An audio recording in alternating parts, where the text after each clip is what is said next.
them out, about to be engulfed by a couple of the larger cars. And when we talk about large cars, here we have John McCormick and the 9 Camaro, and right behind him Alan Moffat, who is desperately trying to make up time and swinging to the inside to pass some of these slower cars.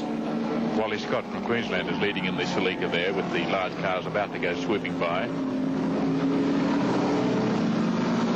Signal from the Capri driver. And up in the head of the queue is John McCormick, former Australian Gold Star champion. We very rarely see him in a sedan these days. He made a name for himself, of course, when he drove the lightweight Charger with the Repco V8 engine.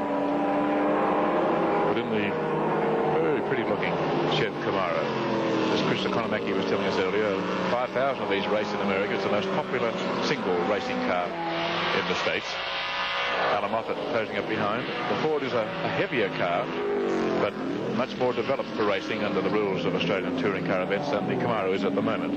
The Camaro running without disc brakes at the back because they're not as yet homologated for Australian competition, so they're compelled to run in a much more touring trim, whereas Alan Moffat's car, like the top contenders here, is a much more specialised beast. John McCormick certainly not just waving Alan Moffat by. He said, "Okay, Alan, if you want to pass me, earn it." Joining us now in the 7 commentary booth is a fellow who had to go off to hospital for an x-ray, but of course we've seen a couple of the pit reports. Welcome back, Chris Economaki. Well, thank you, Mike.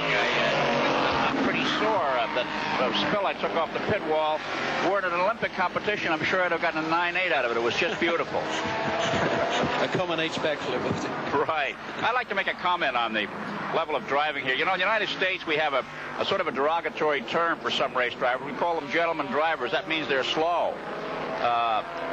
Here, I noticed the very gentlemanly way in which the slower drivers indicate the faster ones by. It's beautiful. It's nice to see drivers with that kind of consideration for their fellow men of the road.